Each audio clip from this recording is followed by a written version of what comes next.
Welcome. We're glad you're here. We're just letting folks in. Y'all are probably all old hats at Zoom at this point. But unfortunately. Yeah. Not this group. Well, then welcome. We'll do a little bit of orientation to Zoom so you know how to get around, but mostly you can just watch. Yeah. So welcome. We're glad you're here. Thank you. How are you feeling? Good. I'm doing great. Here. Thank you.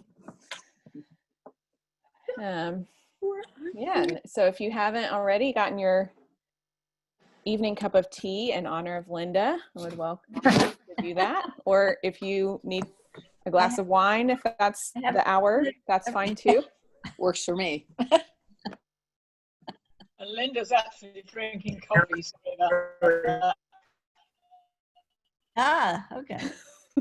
Don't tell us that, Linda. Image, doesn't it? I just always think of you as a tea drinker, but you contain multitudes, I guess. Herman. Welcome, everybody. It's great to see you. Welcome, welcome. Wow, we've got about 70 folks logged in, and I think some of you all are multiples. So it's great to see you all. Thanks for being here. We'll get started in just a second. We're just going to let folks continue to log on. I think some people it takes a second, and we'll get started. This is Sylvia in Tucson. Hi, Linda, and thanks, Emily, for doing this. Hey, Sylvia, great to see you. Hi, Sylvia. Thanks for being here. Yes, I wouldn't miss it. I'm glad we can Zoom. Yeah, thanks to all of you for being here. Yeah, this is, I think, the biggest Barstow-Driver event we've ever had, or the most registrations we've ever had, which is, you know. Yeah, great. There's a lot that is terrible about the pandemic, and we obviously want it to move on, but there's some nice things about connecting virtually. So yeah, feel free to say hello. We'll end up muting everybody in just a few minutes, but we can just be unmuted for a couple minutes while we're gathering. So welcome. Hola, Carla. Hola, desde Costa Rica. It's so good to see you. That was Tricia Lloyd. There we go. Hello, Dawn. Hello. Hi. Hello, everybody. Hi, how are you? Hello. Linda. Well, Linda, so glad to see your smiling face. For Chase is on. It's live. Hey, So much Good to to see you, Don. And thanks. I hit. Congratulations, Linda. Thank you. Proud of you. Yeah, congratulations, Linda. Yeah, congratulations. Congrats. That's wonderful. Wonderful news. Well deserved. I'm seeing all your messages, and I'm not going to try and reply to all of them, but thank you. Well, we'll save the chat. And so if you want to send messages through the chat, we'll save it so that Linda can read through those later. Okay. So welcome, everybody. Hi, Tom and Ann. Wonderful. Hi there. This is Kathy. Nor. Well, hi. Did you say why or hi? So welcome, everybody. I think we'll go ahead and get started. So Eric, if you wouldn't mind putting most of us on mute. I think I am on. Welcome. We're so glad that you're all here. We may have a few more folks joining us throughout the night, which is great. The first thing that I want to do before we even jump in fully is to make sure that folks can hear in the language that you want to hear in. And so if you need the whole program to be in English, well, let me start by saying, if you're bilingual and you want to hear the things in English and the things in Spanish, you don't need to do anything. If you want to hear everything in English, I'm going to invite you to look at the bottom of your screen and roll your mouse down over to the little globe that says interpretation. And yeah, oh, thank you for that slide. And just click on that interpretation button and then click English. Sarah Henken is going to do interpretation for us. And so we thank her very much. And so she will make sure that you hear the keynote and other things that are going to be in Spanish in English. Yes, you're right, Rick, because Sarah totally rocks. And if you need to hear things in Spanish, you'll click the globe with interpretation and click Spanish.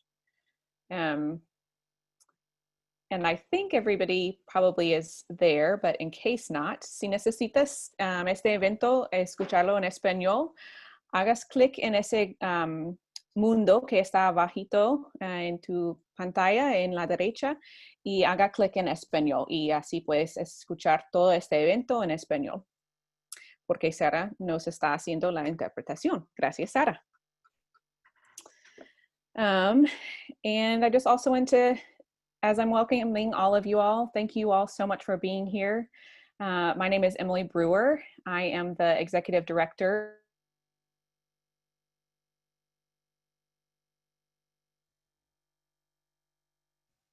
You've gone muted, Emily. Thanks. It's because Eric was doing such a great job at muting everybody. Sorry, I got overzealous. No, you're good.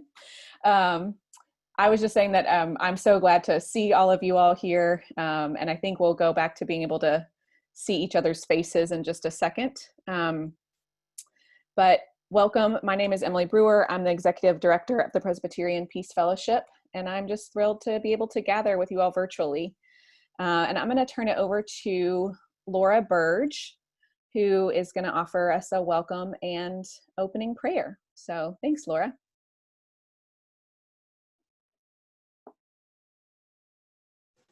You're welcome.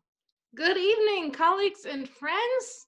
It is truly such a gift to see you, even though I just am, of course, seeing videos of you, but it does my heart so much good. So as Emily said, I'm Laura Burge, member and previously employed by PPF. And I'm happy, deeply happy to welcome you all tonight to the Ann Barstow and Tom Driver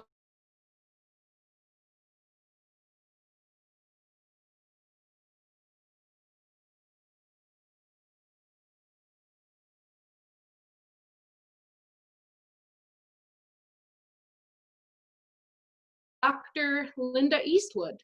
And since the institution of this award in 2014, there has been an annual celebration event in the community where the honoree lives and serves. Of course, much has changed in 2020 with the rise of COVID-19.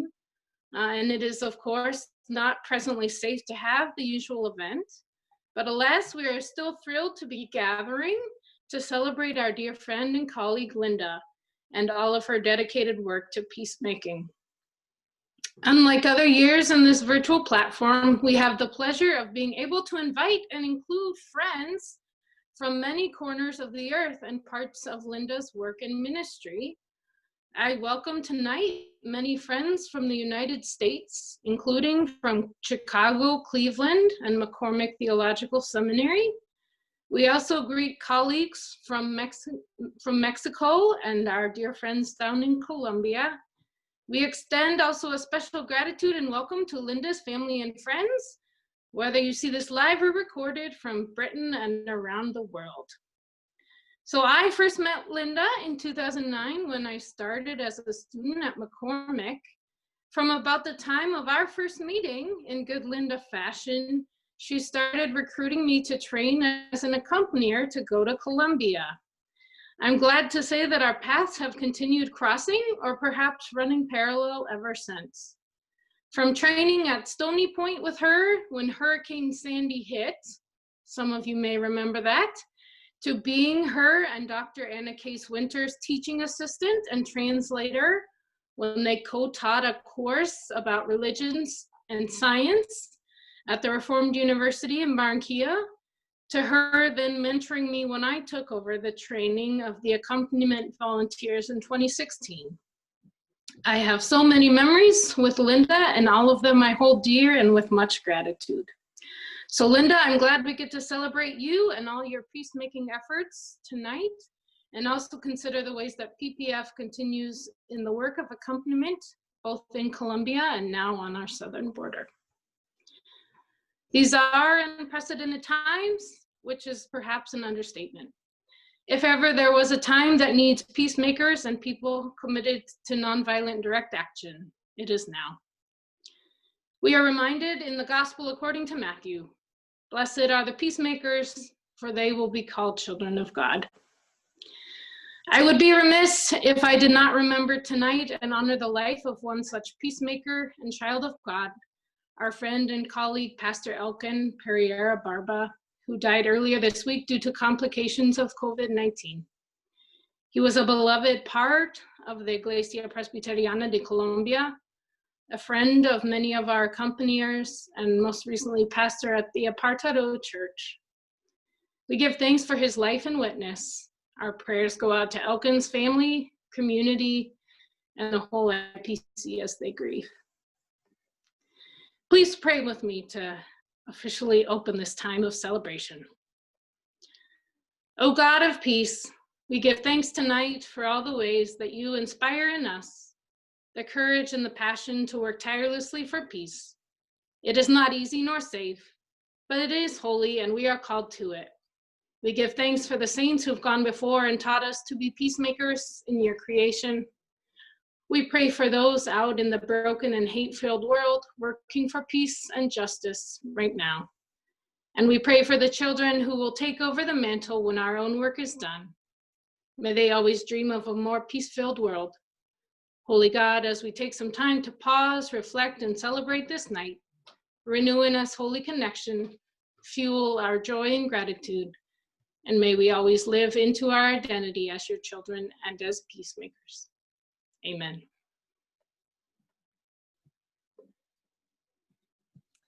Amen. Thank you, Laura. So I think a few other folks have joined us just in the last couple minutes. Welcome. We're so happy that you're here. This event was supposed to be in Chicago, where Linda lives, but here we are. And one of the groups that Linda mentioned when I reached out to her to ask what kind of music would be really meaningful to her was a group called The Many. So we have a couple musical selections from them, and I'm seeing people nod, so looks like they're meaningful to lots of people. I think we may have Gary with us live, but we also have a message from them and then some music to start us off.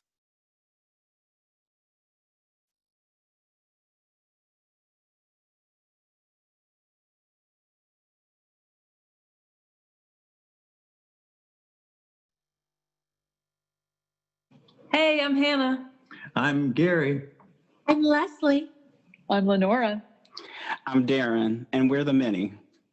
And we are so grateful to be a part of this celebration of Linda Eastwood. I've known Linda for a long time at McCormick Seminary. For a brief time, we even shared an office together. And there is no person around that I respect more than Linda. Her work in so many different fields, her compassion for people, her ability to sing. As a musician, I have always loved to hear her sing, and she was foundational for some of the choirs we had at McCormick. So Linda, congratulations. You so deserve this award. Congratulations again, and we are so happy to share our music with you.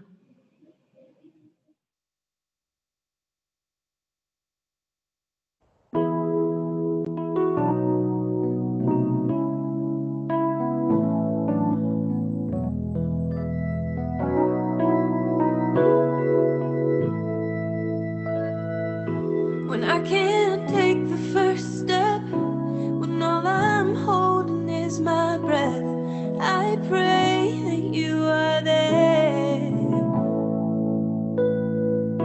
When I can't seem to forget, when I can't see the morning light yet, I pray that you are there.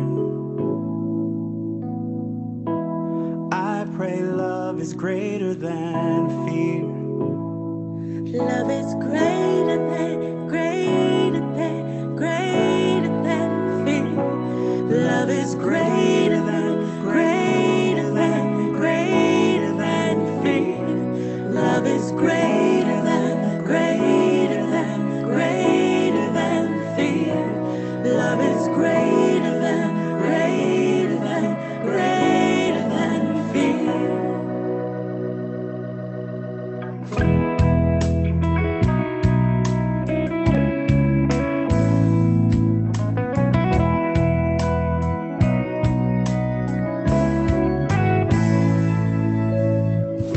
When I can't find another way, when I don't have the words to say, I pray that you are there. I pray love is greater than fear. Love is greater than fear. Love is greater than fear. Love is greater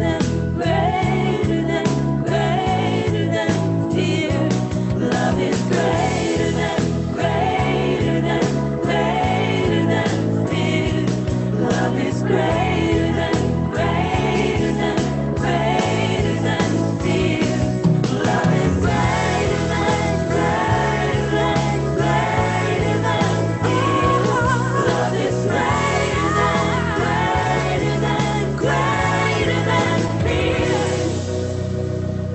Love is greater Love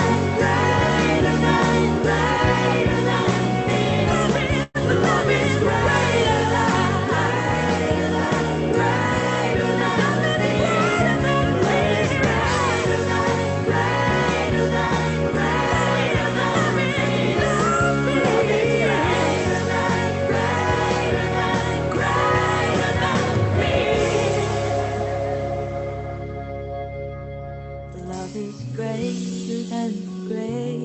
than fear. Love is greater than fear.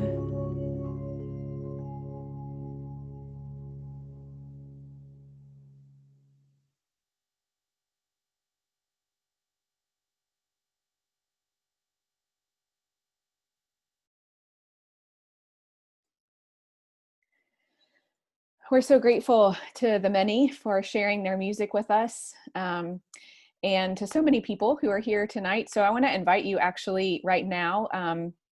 We are about 86 folks logged in, and I think there's some people who, there's more than one person joining through each connection. So I think we're about 100 folks all gathered together from all over the country and the world. So I want to invite you actually to, there should be a little blue arrow on your screen over on the right, and click through and just see who else is on, and feel free to give a wave. I think one of the things in these times that, as Laura said, are indeed unprecedented, probably understatement of the century. One of the things that helps us through is community, and this has certainly represents many communities coming together in this space. So just feel free to look through and see who all's here and give a wave.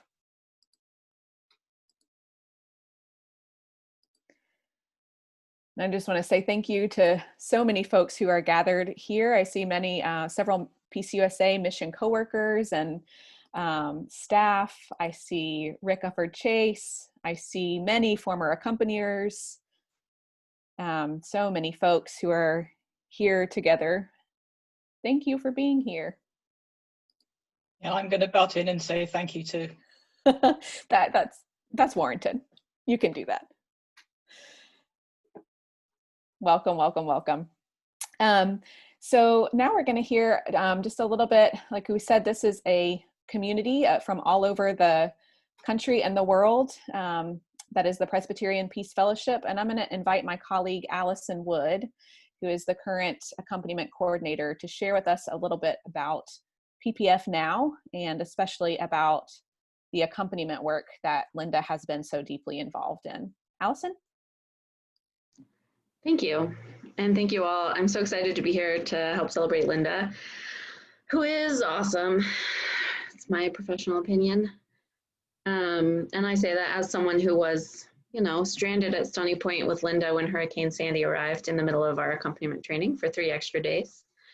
So I'm excited. Yeah, I'm excited to be working as the accompaniment coordinator with Presbyterian Peace Fellowship, where we're also celebrating more than 15 years of relationship with the Presbyterian Church of Columbia, and a new-ish relationship with the Centro de Atención al Migrante Exodus, the Center for Migrant Service Exodus in Agua Prieta, where we've been accompanying for about a year. I would say generally, accompaniment is going great. We had a huge training group in Montreat in October 2019. Lots of folks interested in finding out more about this method of nonviolent service and getting trained, getting ready to serve. Emily and I planned our trainings, had them on the calendar, had spaces reserved 18 months out, and then COVID happened. Another refrain for the year. And Linda was actually in Colombia as an accompanier when the pandemic arrived here in the United States and flew home early, really illustrating the daringness and partnership, as well as the flexibility and good discernment that Linda has always had, and that we're here in part in celebration of. So thank you for that, Linda. As this pandemic has continued and we've all learned how to live in new ways, Presbyterian Peace Fellowship has been doing that too. And most recently, drawing on PPF's long history of nonviolence, of standing against militarization and building communities of activists and learners and leaders who work together to build a world that looks more like God's kingdom. And as an organization that is taking seriously our call to anti-racism, we have been responding to the call raised by the Movement for Black Lives and other Black-led organizations to defund police across the United States. Well, earlier this summer, the PPF Executive Council and Activist Council decided to commit to a 6-month period of deep focus to really dig into how we can allow ourselves to be changed by this call to defund the police, as scary as it may sound. We're conducting book clubs in 10 sections that we had almost 300 people sign up for on How to Be an Anti-Racist by Ibram X. Kendi. We're currently in the middle of 5 action circles that have a total of 30 people studying and practicing skills oriented to taking action in their churches. There's a core team with members from More Light Presbyterians and Fellowship of Reconciliation, working with PPF staff leaders to build collaboration around launching a campaign. And the Executive Council continues to vision how this time of focus and exploration will strengthen PPF's underlying mission in the work that we do, and how we'll continue to grow and change together throughout this new evolution. I would say that as accompaniment coordinator, throughout this focus so far, I've been struck by how much we have to learn from accompaniment, from our partners in the Presbyterian Church of Columbia and our partners at CAME, about ways to imagine the world being different, ways to imagine safety differently, that include imagining how we can take care of each other without weapons or violence of any kind. The Accompaniment Consejo, the group of volunteers that works to guide the accompaniment work, and I are working together with our partners to imagine what accompaniment looks like in the next 10, 12, 15, 16, 3 months as the world continues to change every day. And as we continue to live in a pandemic state where travel is restricted and social distance is required. So we're exploring ways to accompany our beloved friends in Colombia virtually, continuing to show up in relationship and be present in just different virtual ways and to show that we care. We're working with the folks in Agua Prieta, and we may work to restart even in-person accompaniment there as early as January as the situation there evolves. I'm sure that Perla will share more in her keynote about Agua Prieta and what they're experiencing. And I'm putting a link in the chat right now that you can read an excellent piece written by Germán and translated by Linda that is an update from the IPC and from Colombia. Overall, as PPF continues to work to make God's kingdom real in this world, we continue to be led by our partners in accompaniment, and we're excited to walk a new road together. Thanks so much, Allison. We are about to move into hearing from Perla del Angel, who's our keynote speaker and an accompaniment partner from Agua Prieta. And Mark Adams, who's a mission coworker, is here to introduce her. And as Eric is getting Mark and Perla unmuted, I just wanted to say also a special thanks to Linda for letting us celebrate her in this way. We hope that you feel honored, Linda. I know sometimes it can be uncomfortable to be the center of attention, especially for somebody like you. But it's been really fun to get to learn more about you and your life. And I'm just so grateful for you letting us do this and bring all of these wonderful people together. So we're especially excited to hear about accompaniment and how it's going now. And so I'll turn it over to Mark to introduce Perla, who will share some more with us. Before I introduce Perla, I want to just extend a word of gratitude for PPF. I've known of your wonderful work for many years, and about 2 years ago, when we were experiencing, our partners in Mexico were experiencing increased threats and aggression by organized crime toward them because of their welcoming of families seeking asylum, you were the first folks I thought about calling to come alongside and accompany. And I'm grateful for the flexibility that you showed and the ways in which y'all have responded to walk alongside our partners and to accompany them. It's been a real blessing. And now it's a real honor for me to be able to introduce a colleague in ministry, Perla del Angel. Perla beat me here to the U.S.-Mexico border by 2 years. She was born in Poza Rica, Veracruz, which is about 1,270 miles away from Agua Prieta, Sonora. And she moved up here in 1996. And she is a defender of human rights. She is has her law degree and has put that to good use as she's worked to defend the rights of folks who are in transit as well. She currently serves as the president of the Consejo of the Migrant Resource Center, which is a partnership of the Sagrada Familia Parish in Agua Prieta and the Binational Ministry Frontera Cristo. And she also is a part of the core team of CAME, the Centro de Atención Migrante Éxodo in Agua Prieta, Sonora. She is she's married with a beautiful daughter, and she has been working around the themes of migration for over 10 years now, and is a person who's very eloquent and passionate, and is a good communicator of the importance of defending the rights of those in transit. So it's a great honor and to have Perla address you, and it's great for me to be able to introduce her. So take it away, Perla.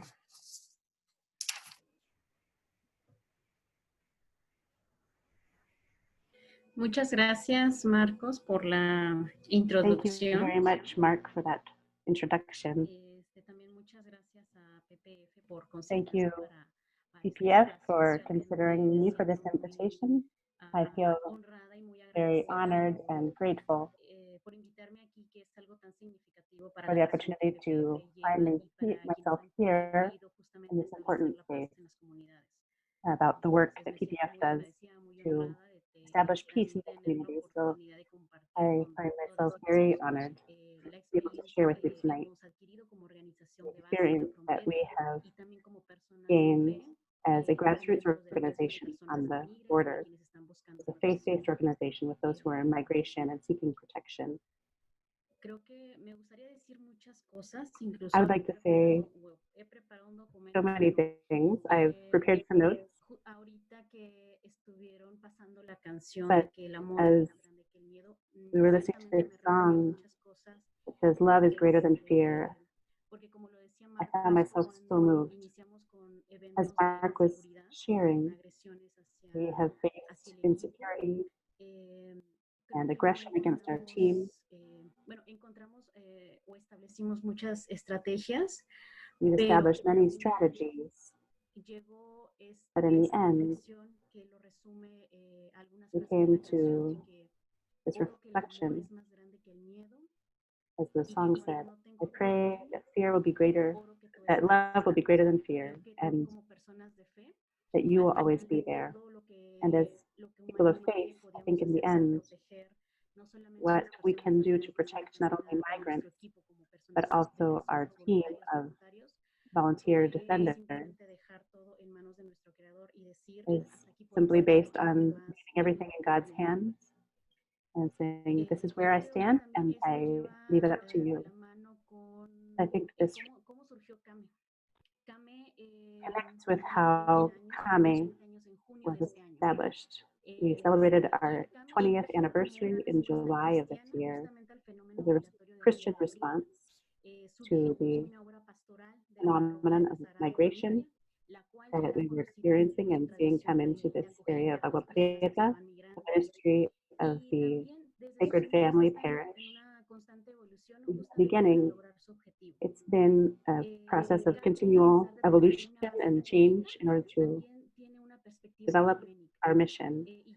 We have our Catholic roots, but we have an ecumenical vision, and this has been a gift for our mission because we're aware that we can work in partnership with all people, regardless of our beliefs and ideologies.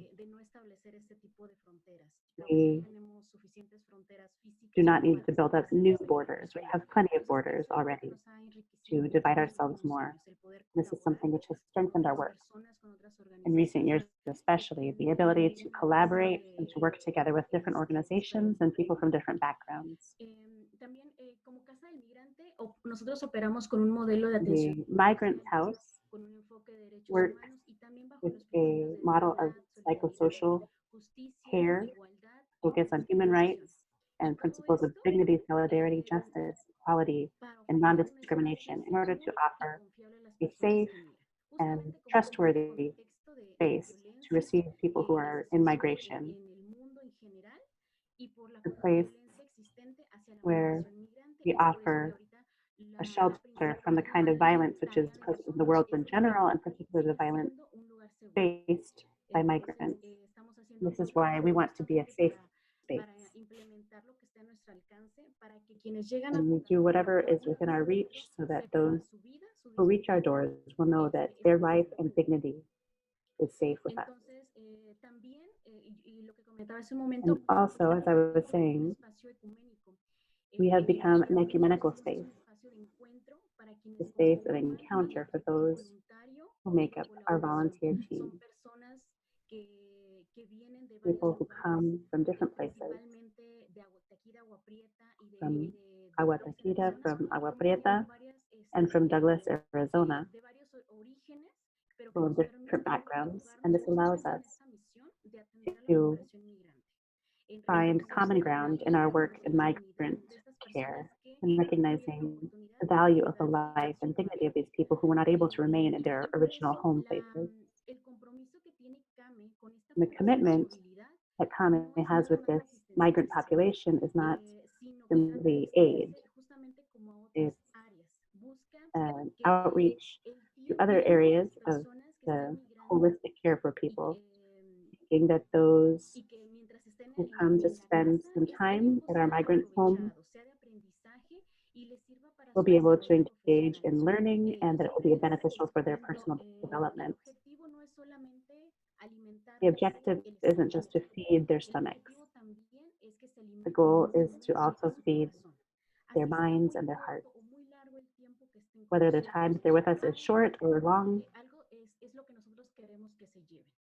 we want them to take something with them when they go on that will serve them in the future. So we've had various projects that we've implemented over these years. And just to share with you the most recent, when we celebrated our 20th anniversary in June, we began an organic garden. The director of Kame started doing an online class sponsored by the Catholic Church in Mexico's environmental ministry. And This has been shared with all of the families at Kame to teach them about the process of preparing the soil and caring for organic crops, caring for the environment, and thinking about how to have sustainable food source for the home. And we've been able to harvest chard, radish, lettuce, cantaloupe, and watermelon. And I just realized we also have a little bit of corn and a pumpkin. And this produce is part of what we are able to eat and serve at the table in Kame. The relationship that we have initiated with PPF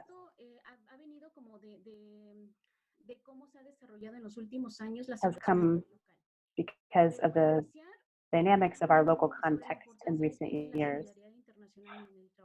The importance of international solidarity and the defense of migrant rights is urgent. And I'll share with you that the organization Frontline Defenders in their 2019 report identified Mexico as the fourth most dangerous country in the world for the defense of human rights. Mexico has criminalized and abused those who are migrants, not only institutionally, but at the social level as well. And it's important to clarify that it's not only migrants from other countries, but also Mexican migrants who within the country are moving, who also suffer aggression. They may be victims of theft, extortion, threats, physical and verbal assaults, and kidnapping. And the point here is that all of this aggression is constant. We have this cancer in Mexico, which is taking over our society. And that cancer is impunity, which allows people to kidnap, steal, and nothing happens. The activities that we carry out as migrant defenders are varied. So the risks as well, of course, increase when we're doing direct field work. And in this border region, there are so many competing interests. Interests tied to organized crime, have interest in trafficking drugs and people. And this is the area where we work with Kame and the Migrant Resource Center. And we put everything that we can into it, all the resources that we have at our reach as people of faith who are committed to social justice and human dignity. And then PPF has mentioned this is what gives rise to the need for accompaniment, to reduce the probability of aggression with those who are doing this work. And it's been a very rich experience because people who come as accompaniers have really understood this situation. They have taken it into themselves, and they have left behind their homes for a time in order to reconnect with their humanity, with other people. And this commitment to accompany isn't taken lightly. It's extremely important to recognize the vulnerability of the people who are in migration, but we can't be excessively generous in a context with which we're not fully acquainted. One of the things that we've discussed with Allison is that sometimes the best way to help local activists is in saying no to those who ask, even if it sounds cruel, because an accompanier might grant a request, but the day that that accompanier leaves, there won't be any more follow through with that kind of gift. And this can make our volunteers vulnerable. In this border area, as I said, people in the midst of everything that's going on, we can see people saying that no, nothing's going on. We turn a blind eye and simply criminalize and punish those who are migrants, and even those of us who are working to defend migrant rights. This situation is continually challenging.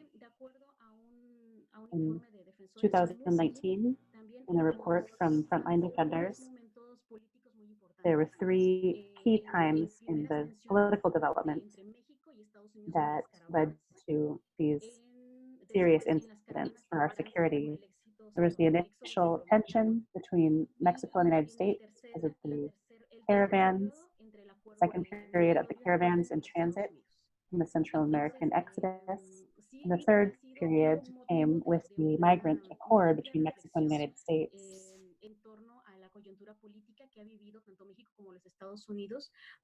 The political context and dynamics between Mexico and the United States help us to understand these situations.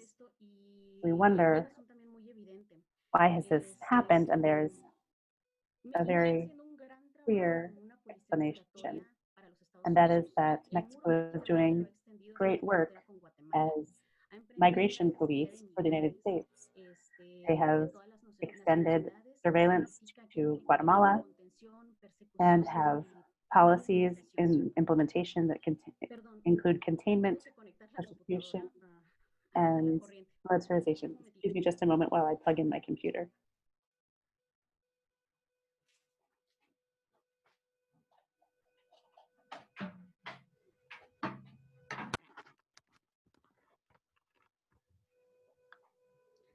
Listo, perdón. All right, excuse me. Básicamente, So basically, all of this leads us to what I call a war on migrants. Under the Calderon period, we talked about a war on narcos and the terrible violence. And with the new government, we see the National Guard has been deployed not for any public good other than to criminalize migrants. And those who are migrating through Mexico and arriving to the United States to seek asylum have been caught up in this. In the midst of this situation, international solidarity, the relationships that we've established with PPF and CPT has allowed us to counteract this persecution as we continue our work with migrants and those who flee their homes. The accompaniment gives us hope that it is possible to regenerate and restore the world and humanity, to restore the social fabric that has been damaged. We have been weaving day by day solidarity across borders, which are not only physical borders, but also political, religious, and ideological borders, showing that our humanity is the most important thing. This terrible migration policy between Mexico and the United States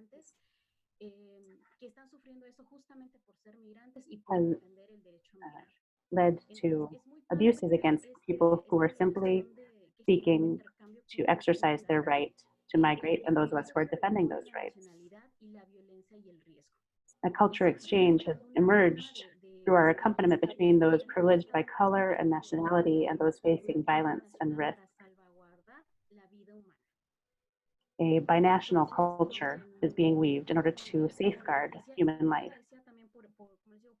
I'm very grateful for this opportunity to share with you. And I also have the hope that we will all be indignant and that that indignation will grow and lead us to undertake actions wherever we find ourselves to imbue with its proper dignity the life of the migrants, to bring their suffering because of adverse policies to an end, and recognize that the life of all of these men, women, children, adolescents are as valuable as our own. And one of the things that we've remembered in recent days are the words of Pope Francis about migrants, saying it's not only about migrants, It's about our humanity, the commitment which each of us has. And I think the recognition that you're offering to Linda this evening is an example of this. We need to offer ourselves in demonstration of the fact that we can change this world. Thank you.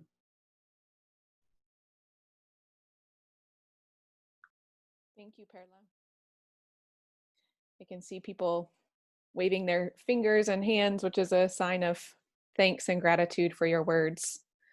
And I want to invite us to all take a deep breath as we let what Perla said settle and kind of lodge itself within us. So let's all take a deep breath together.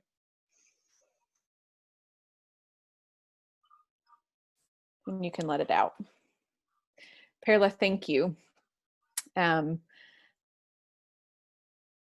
think you said so many wonderful things, and I'm grateful that this is recorded so that we can go back and hear your words again.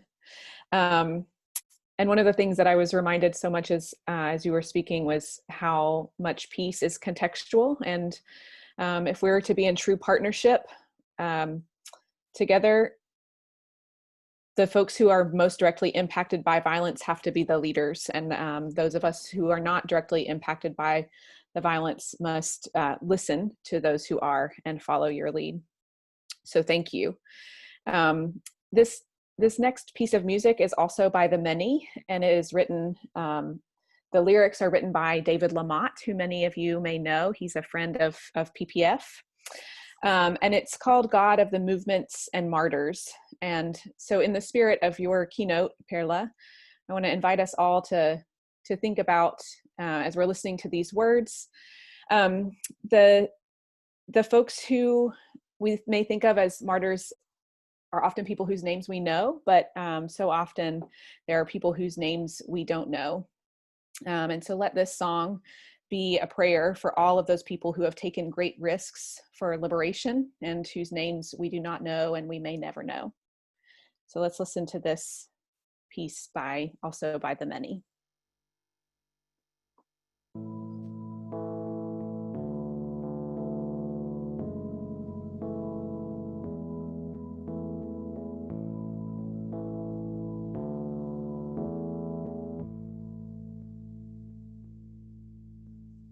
God of the movements and martyrs, God of the powerless child, God of the hurt and the hopeless and unreconciled, God of the just and the faithful, God of the night and the day, God of the whole of creation, in your name we pray. Many have followed the Savior into the face of the storm, strengthened by long generations, by love they were formed. In basements of tall steepled churches, in shadows of fences and walls, in alleys and hallways of power, they answered your call. Now it's our turn to do justice. Humbly we rise to the day. Give us the strength and the wisdom to walk in your way. Gather the loaves and the fishes, share until all have been fed. Walk in compassion and mercy, by love we'll be led. Standing in circles surrounding, all holding hands while we pray. When powers beat down on the helpless, we'll stand in the way. God of the worn and the wounded, let us be healed by the truth. When doorways are blocked, we will lower our friends through the roof.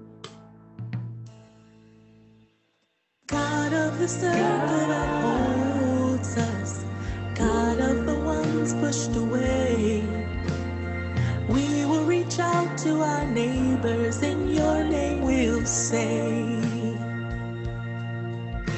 No matter your creed or your country, no matter the hue of your skin, your age, who you love, or the body your soul was born in.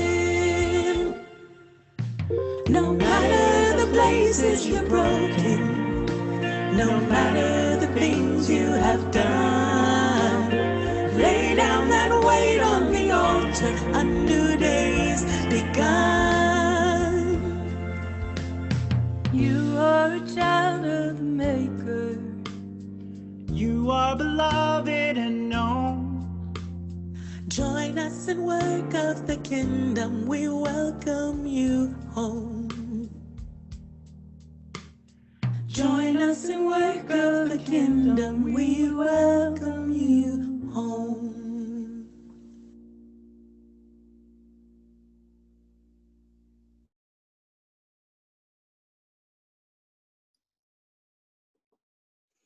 Amen. Thank you again to the many for sharing their music with us, and to Linda for introducing them to many of us.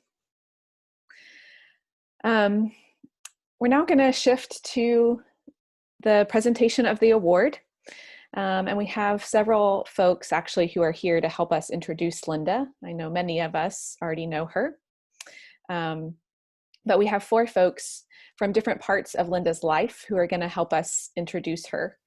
So we have Sharon Hunter Smith from University Church, Anna Case Winters from McCormick, Dan Dale from the Chicago Religious Leadership Network, and Herman Zarate from the Presbyterian Church of Columbia.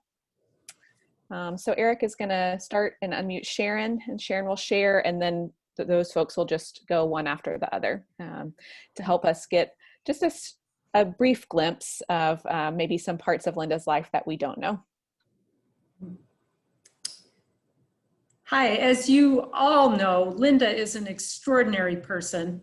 She has so many degrees in so many subjects as diverse as physics, Spanish language, and theology. She embodies the concept of lifelong learning like nobody else I know. This might be intimidating in somebody else, but Linda is also empathetic, culturally sensitive, and a caring person. We at University Church love her, are proud of her, and are so pleased she's receiving this award.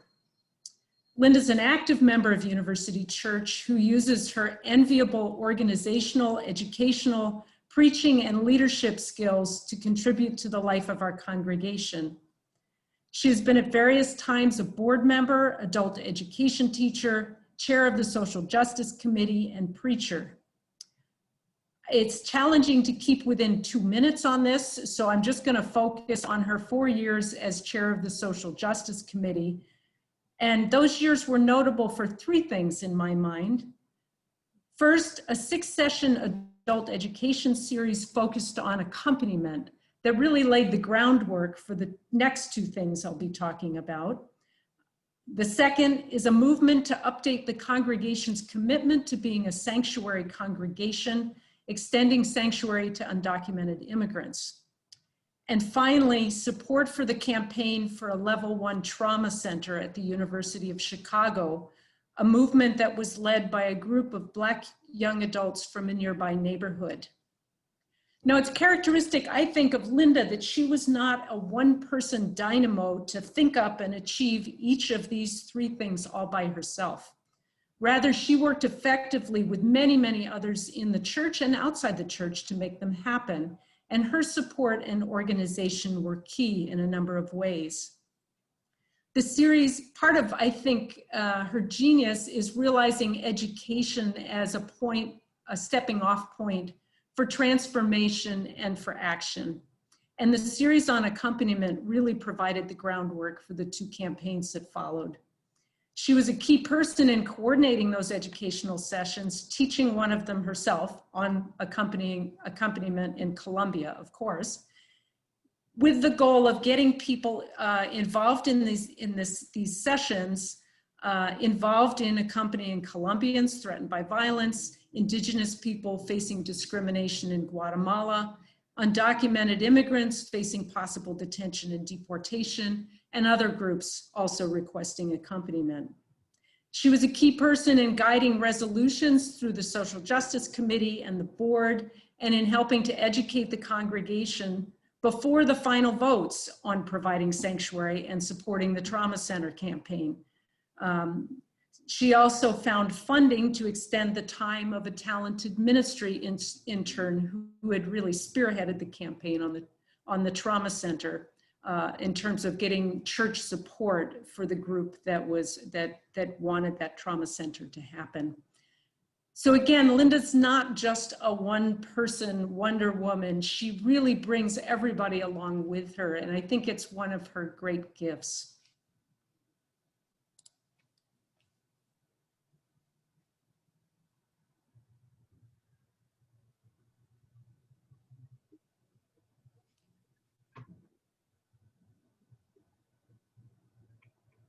Thanks so much, Sharon. And now we'll hear from Anna Case Winters. I am privileged to have a long and delightful history with the Reverend Dr. Linda Eastwood. I was her advisor when she first came to McCormick Seminary ages ago, 2006-ish. And I quickly learned that Linda had her own learning agenda, and it was all about social justice.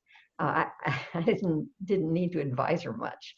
I just needed to accompany her and marvel. I remember this may have been her first year. She came in for advising and said, I think I want to take courses in the Hispanic summer program this year. And I remember saying, but Linda, you realize, of course, that these courses are all in Spanish. And she said, yes, perfect. I want to learn Spanish well for my work in Central and South America. Of course. Another registration conversation, I think it might have been her second year. She said, I think I want to spend the next semester in Korea because it's so satisfying and broadening to experience other cultures and learn from them.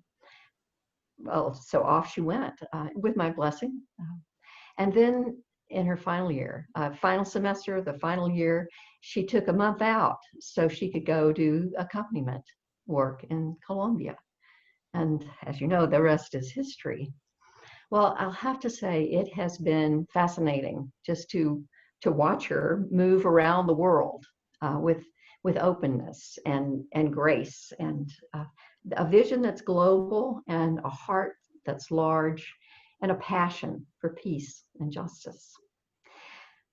In her work as a student, Linda was simply brilliant. No surprise to any of you that know her. So often when she spoke in class, I had that feeling that you sometimes do of, oh, I wish I'd said that.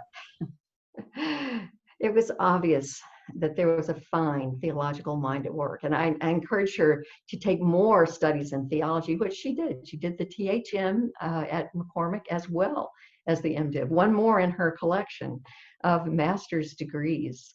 And I finagled my way into being her thesis advisor. Delightful work it was. And I want you to know that thesis is publishable. Whenever she gets the time to do that sort of thing, that work is publishable. Through the years, she's gone from being a student to being an educational assistant to being adjunct faculty in demand in several courses, to being promoted to affiliate faculty. I, for some years now, have had the privilege of team teaching Intro to Theology and Religion and Science with Linda. I confess I take my cues from her a lot of the time, and it's a pure joy for me. When we went to Colombia to teach religion and science at McCormick's partner seminary, the Reformed University in Barranquilla, Linda taught me so much. As I navigated the language and the culture and came to understand more fully the challenges and conflicts that our friends there are facing. Indeed, the shoe was on the other foot. I became her advisee. There is no one more deserving of this high honor. There is no one less likely to seek such accolades. Selection committee, you have done well. Linda, my colleague and my friend, we celebrate you and your phenomenal work this night. My heartfelt congratulations to you. Thank you.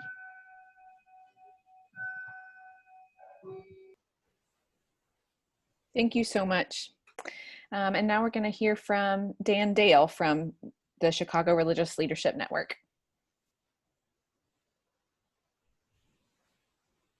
Well, Linda, it is a privilege to be here and to let folks know something about your work with the Chicago Religious Leadership Network on Latin America. And one of the things that you have demonstrated is your capacity to step into the breach when there is a need. And that was personal for me when I had to resign as chair of the board because of cancer. You were the one who responded to the call to step up and become president of the board. And your leadership helped the organization through a very difficult time of selecting a new executive director. And together with Claudia Lucero, our executive director, you really helped CRLN to develop a stronger and more firm foundation, particularly in terms of our financial capacity. So your leadership there and your willingness to step up when you're needed and when your skills can be helpful. You're not only a steady, competent leader, but you're there in the street with us as well. You're not just the person at the table, although you are at the table providing leadership, inspiration, organizational skill, but it's always a pleasure to be in the street with you, whether or not that's in Colombia or in front of a detention center or in a manifestation in front of ICE office in downtown Chicago. One of the things that you bring to CRLN has been your reflections on accompaniment and your capacity to take experiences that you have shared in the field and help us to reflect more deeply and profoundly on our mission and on the situation of faith and action that we are called to. You have, as has mentioned, you have a wide and deep knowledge and wisdom. And you stay so informed on so many issues in Latin America and on immigration in the United States. And you have the capacity to take that wisdom and that information and to help focus the conversation or the question. You are a person I want at my side after we have visited communities in the Campo that are experiencing human rights violations, and then going to the U.S. Embassy afterwards and having that conversation, asking those hard and direct questions. When we have, after visiting a detention center with refugees, migrants who are detained while they apply for asylum, and having those hard-hitting questions, putting the regional ICE director back in his seat and helping push the conversation forward. Linda, you are indeed a sister in faith, and you're grounded in your tradition. What you share with and learn from many traditions, and you have been a guide for me and for many of us at CRLN as we journey together towards the divine kingdom, deepening our understanding of and experience with what it means to be more fully human, to be a child of God, to be a part of the divine creation.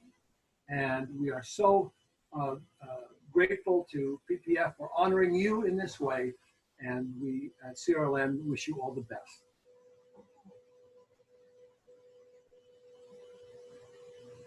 Thank you so much, Dan. And now I want to invite Germán Zarate. I think he's going to read a letter written by several members of the Presbyterian Church of Columbia. But Germán, if you want to unmute and help finish the introductions of Linda, we welcome you.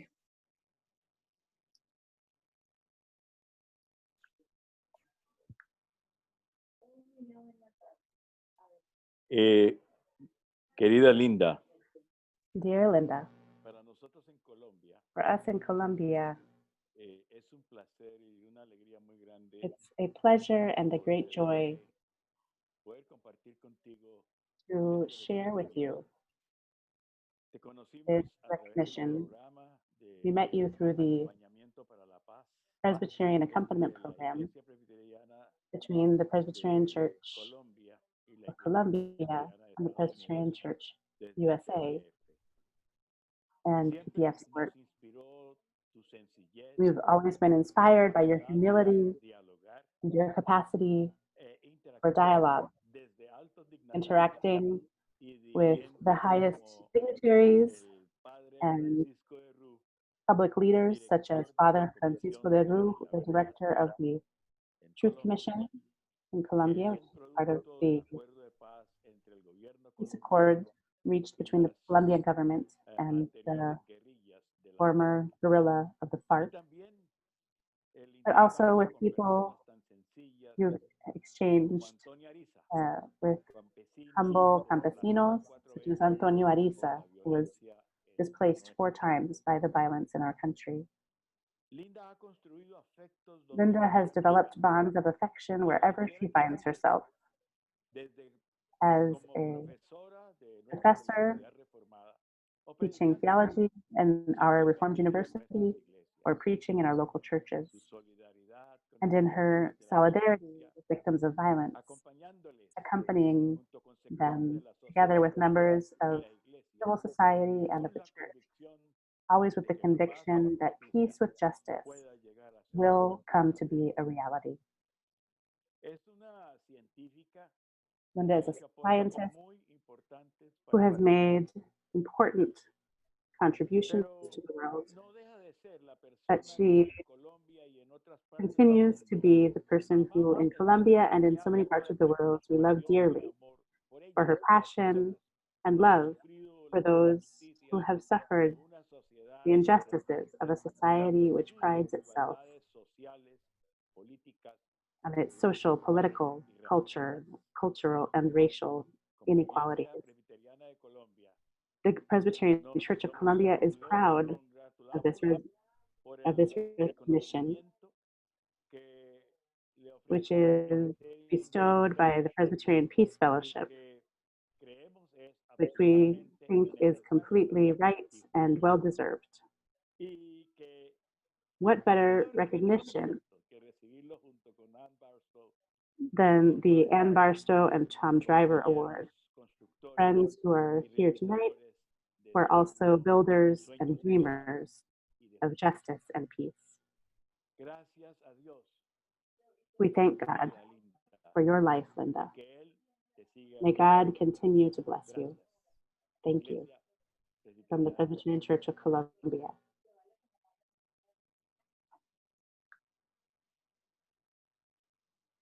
Thank you so much to everybody who helped pull together this tapestry of introductions of Linda. Obviously, we think she's okay. And I'm going to invite Abby Mohop to unmute. And Abby is the co-moderator of the Presbyterian Peace Fellowship. And she's also the moderator of Fossil Free Peace USA. And she is going to present the award. Thanks, Emily. I want to say first that I had the privilege to be at McCormick with Linda when she was finishing her MDiv, and one of my most striking memories of Linda is when when she was preparing for graduation. She received a stole as a member of the Korean Student Union, the Black Student Union, and the Latin American student group. And I went up to her and said, "Look at all these stoles." And she said, "You know that these are more important to me than my degrees." And Linda, that commitment to cultural competency and multiculturalism and being a global citizen is what I have carried as an image of you, and what I hear lifted up in all of these stories about you. We have heard so much about Linda already, and I want to just tell us a little bit more about the award that Linda is getting. The Ann Barstow and Tom Driver Award was created in 2014 by the Presbyterian Peace Fellowship in order to specifically honor those who have been taking significant risks for the cause of nonviolent peacemaking. It is our desire in PPF to honor these leaders of our movement and to honor them in their local hometown or location where their primary peacemaking work has taken place. And Linda's been teaching online via Zoom this last semester. So here we are at home with you, Linda. In our inaugural year, the award was named for Ann Barstow and Tom Driver, who are with us tonight, to commemorate two of our key leaders in nonviolent peacemaking. And that award was given in New York City, which was their primary place of peacemaking activity for decades. On the call tonight, we also have Melinda Thompson, and we are honored to be with the three of you. And I'm sorry if I've missed anyone else. So Linda, it's my privilege to give this award to you. And Eric, if you'd share the award on our screen so we can all see it. Linda, this award is supposed to be given to someone in retirement, but as we've heard, you are really only in semi-retirement. But it is our proud honor to give this award for excellence in nonviolent direct action to you, Reverend Dr. Linda Eastwood, who is a lifelong learner who has brought many talents to the work of peacemaking. After your career in medical physics, you have devoted yourself to a second calling in ministry that is deeply intertwined with your connections to Latin America, developed through a congregational partnership in Cuba and the Presbyterian Peace Fellowship's accompaniment program with the Iglesia Presbyteriana de Colombia. After your graduation from McCormick Theological Seminary, you were ordained to the position of coordinator of the Columbia Accompaniment Program, the first of PPF staffers to be ordained to a position, where you trained and led dozens of accompaniers in the work of nonviolent presence, participating in equitable and just relationships, and understanding and disrupting patterns of colonialism. You've done that in your public life and in your private life. Now semi-retired, you have continued to serve as a volunteer accompanier, as a teacher, a member of the Peace USA task force to study socioeconomic and political realities in Central America, and on the board of CRLN. We are so grateful for your gifts, Linda. So grateful for your commitments, and we continue to learn from you. It is my honor and privilege, Linda, to award you the Anna Barstow and Tom Driver Award for Excellence in Nonviolent Direct Action. Congratulations.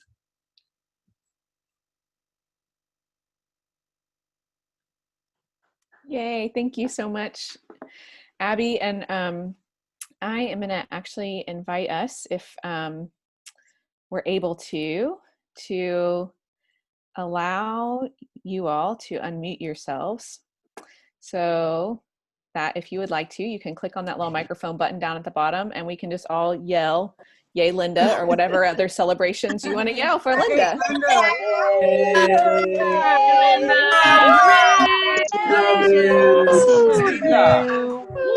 Bless you.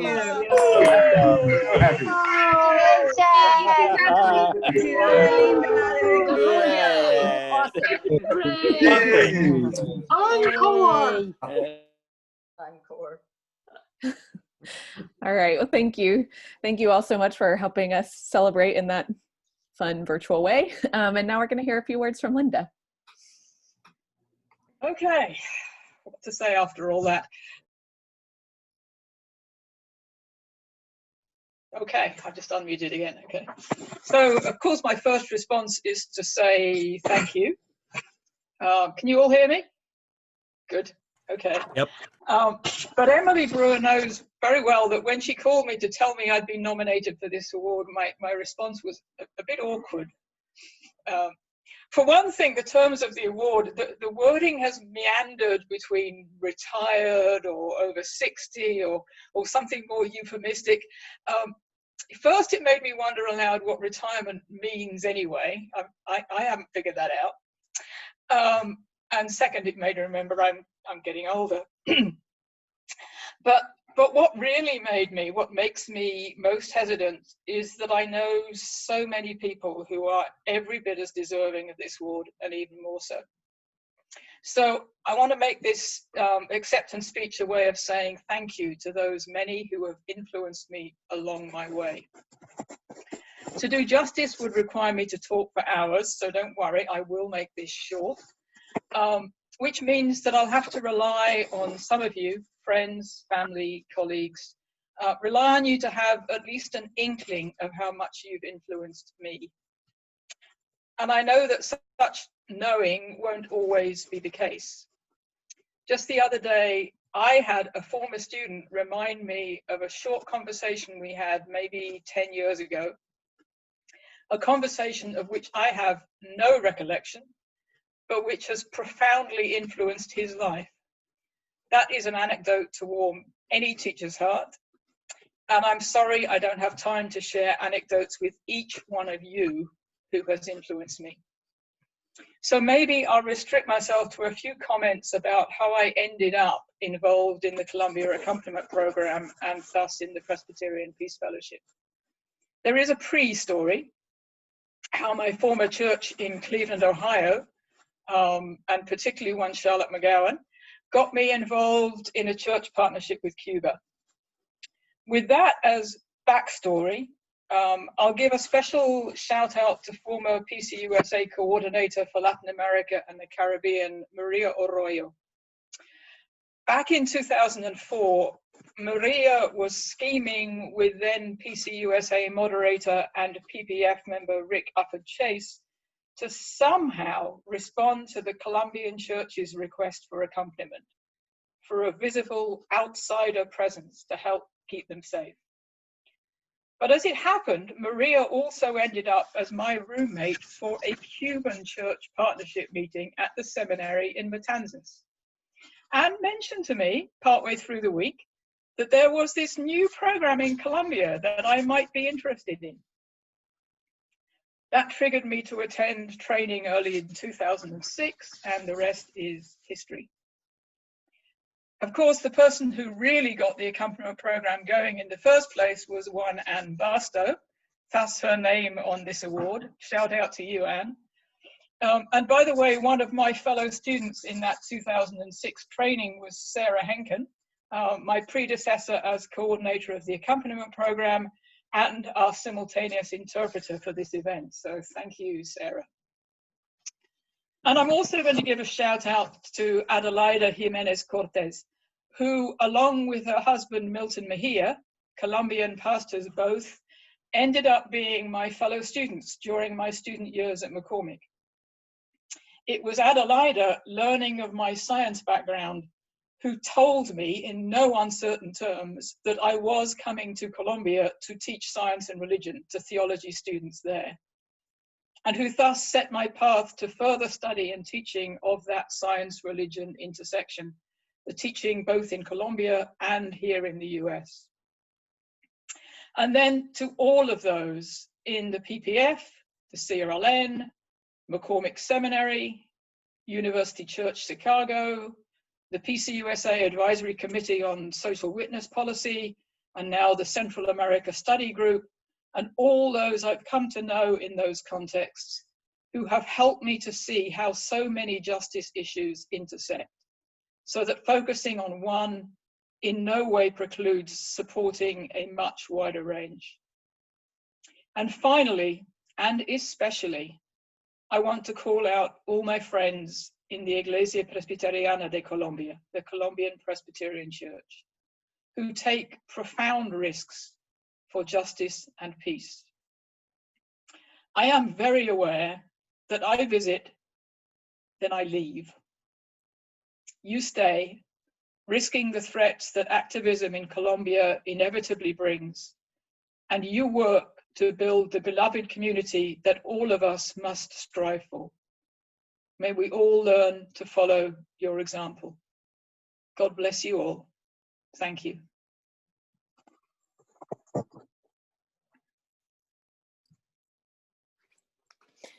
Thank you, Linda. I'll clap on everybody's behalf.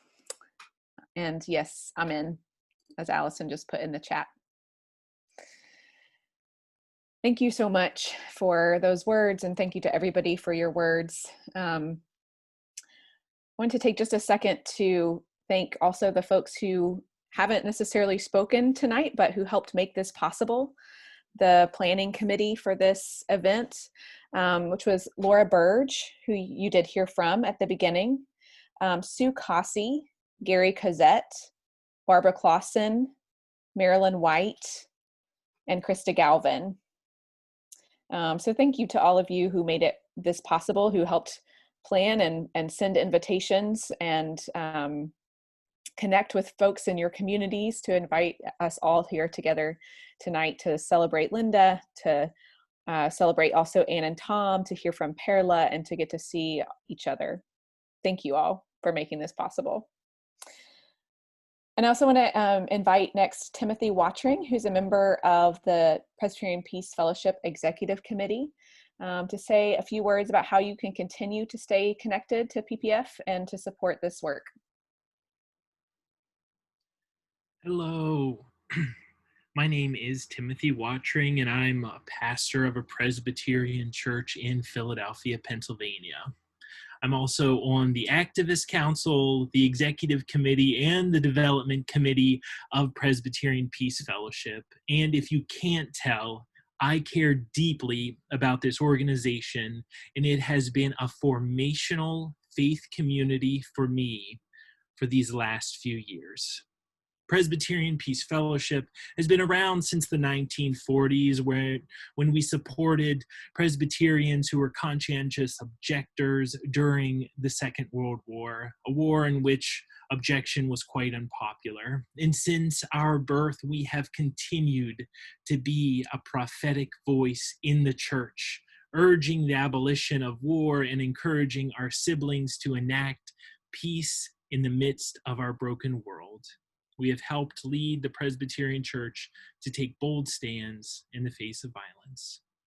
Today, we continue to be in the work of accompaniment in Colombia and Mexico.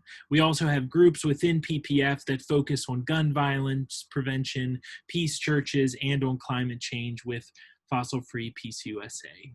Currently, as Allison shared earlier, we are in a deep focus about what it means to defund the police by listening to Black organizers and Black-led organizations. This is a new way of being for PPF, and we trust that it will be a change towards becoming more anti-racist.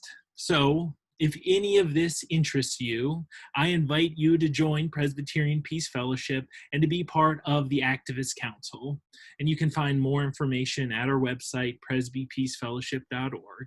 And of course, we would love for you to give to our organization that we may continue our commitment to peacemaking.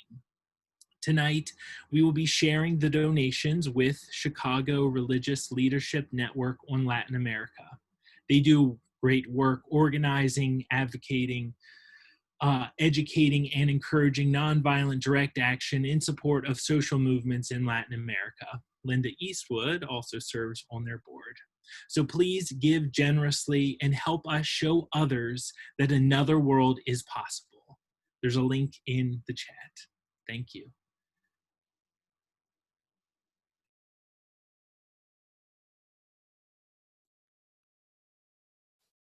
Thanks, Timothy, and thanks to all of you who gave as you registered for this event. We've already raised over $2,000 that we'll share, split between CRLN and PPF. And if you have more to give, that's wonderful and appreciated. And if you're just here to celebrate, that's also wonderful and appreciated. So thanks for being here. As you're maybe clicking through those links that we just put in the chat, I want to invite you to listen to this final musical offering. These words were written for PPF's 75th anniversary, which, if you did the math while Timothy was talking, was last year. Maybe you're like me and you don't do the math, but it was a fun celebration year. And these words were written by Carolyn Winfrey Gillette, who many of you know is a hymn writer.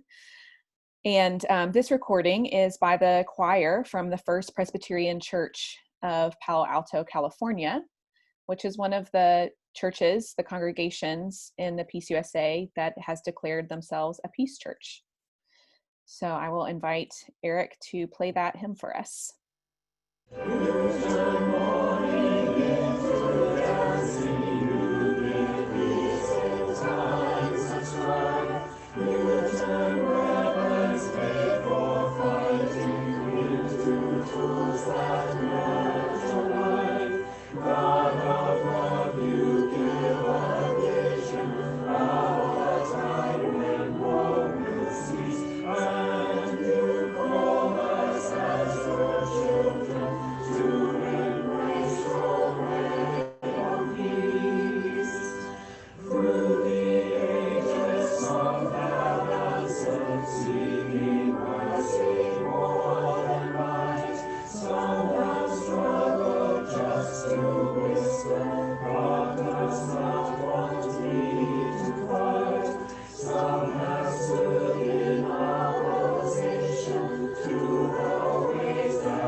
So maybe that's the only hymn that you've ever heard that uses fossil free as a lyric. And we love it. We're so grateful for that gift that Carolyn gave to the Peace Fellowship in honor of our 75th anniversary. So I'm going to invite Ann Barstow and Tom Driver to do the benediction. And as I invite them forward, I just want to say to them also, thank you for being here. And thank you for letting us continue to use your name and legacy to lift up folks in our community who are models for risk-taking and peacemaking. Like several people have mentioned, this award has sometimes been for retirees and sometimes been for folks over 60. But the point is that we think it's important to honor our elders and the folks who set a model for all of us. And so whatever age those people are, we give thanks. So I will turn it over to you all, Ann and Tom, for the benediction. Can you hear me? We can hear you. Mm-hmm. For some reason, my screen has gone blank. But if you can hear me, that's all right. Linda, I first want to say a word to you. It is an honor to be part of an event that honors you.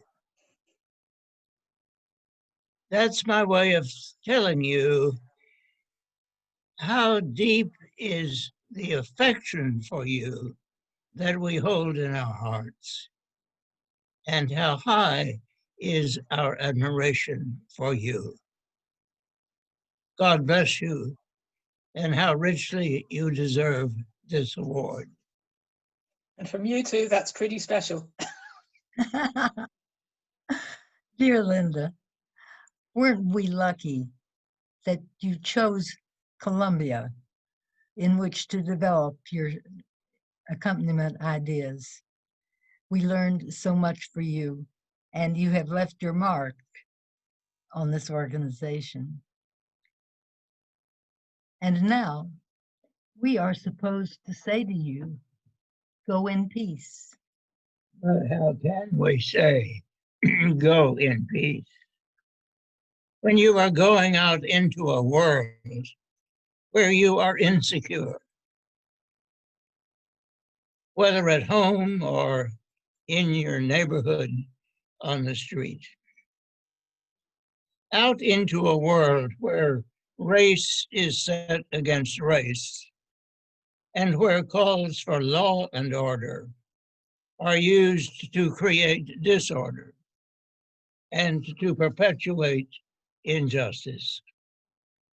Out into a world where people are hungry and homeless, while their governments squander billions of dollars on instruments of destruction that they dare not use. Out into a world where every night millions of mothers watch their children sink into a hungry slumber.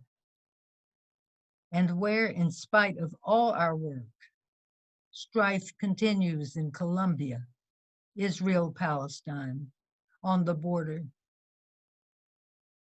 With a world like that out there, how can we say to you, go in peace? But we dare to say, go in peace, because Jesus says, I give you my peace. But remember, he who says, I give you my peace, also says, if you would be my disciple, and therefore have my peace, take up your cross and follow me. So we dare to say, go in peace, if you dare. Amen.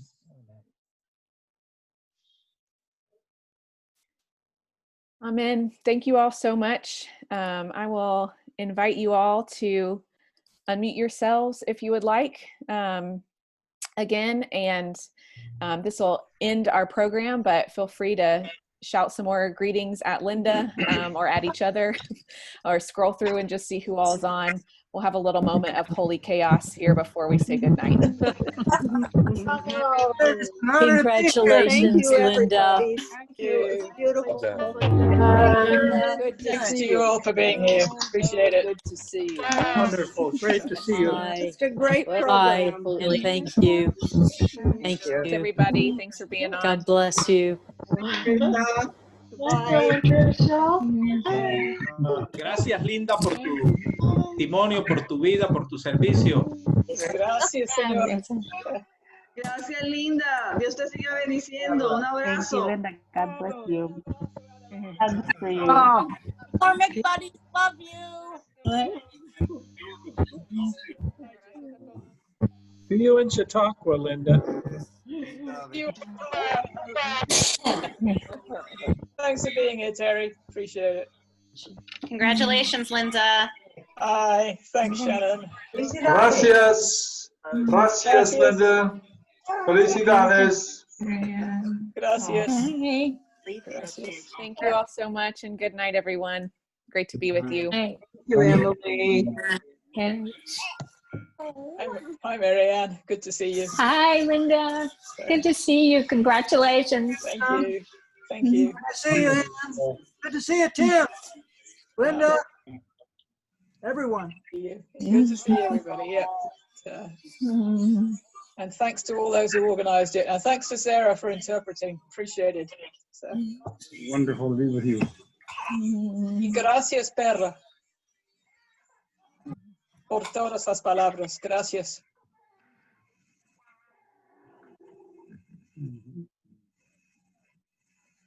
Thanks, Tricia. Hola, Milton. Un placer verte. Congratulations, Linda, and thanks for all you do. Thank you, Eric, for all you do. Great crowd. Hey, Ed. Thank you for being here. Yes. Hi, Gary. Thanks for being here and thanks for helping organize it. Gracias, Linda, por su testimonio y su vida aquí en Chicago, en Colombia, todo el mundo. Thank you Gracias. for your life and your witness in Chicago and Colombia and everywhere. Proud of you, Linda. Yes. Well, thank you, Tara. See you all on board member. Hi, Kate. Good to see you there. Linda, good to see you. Yeah. Grateful to know you. Barbara, thank you for being part of the organizing group. And I've often said I want to be like you when I grow up, so thank you. You're way ahead of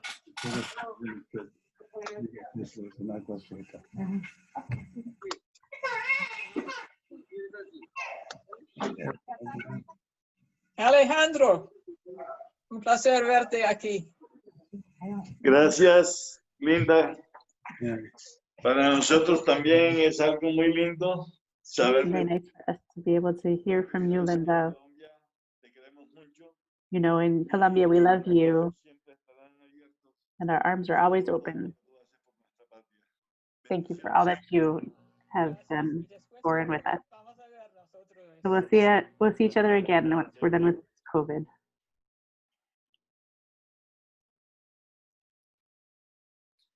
Thank you, Sarah. My pleasure, Barbara.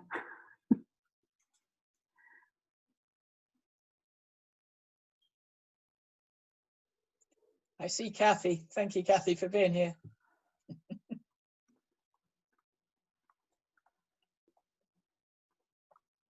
And Herman, otro abrazo. Otra vez. Yes. Y gracias por el mensaje. Thanks, Herman. Thank you for the message from the IPC. Hey, Maria. Maria Arroyo. ¿Todavía estás aquí? You still here, Maria? So thank you, Maria, for the influence you've been on me.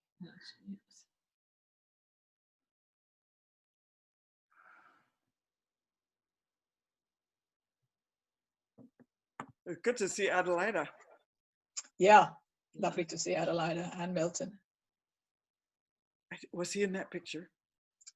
There he is. I'm going to say he's right there, right now. Yeah, fellow McCormick students. All.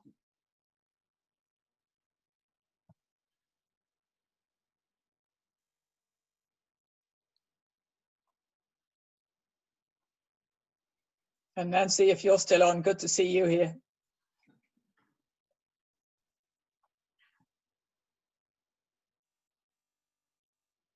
I hope you could soak it all up.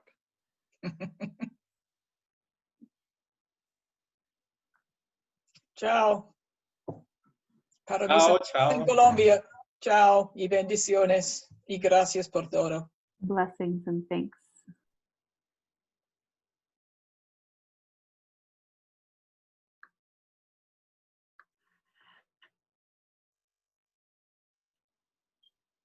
Hey, I'm seeing that Judy is there. Judy, thank you for being here. Appreciate it.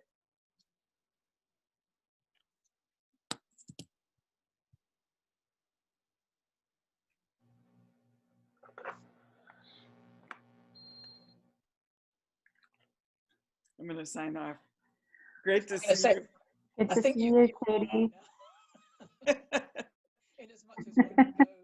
Are Anne and Elizabeth still on there? No. No, I think they've signed off. Yeah, Take good care. Okay. Thank you. Whenever she's ready, we can. Good to see you, Bill. Hey, Linda, whenever you're ready, we can end this. I mean, this can go on for a long time. I think we probably should. There's just 11 left, and I suspect we could all just say goodnight and So we should call at this point. So.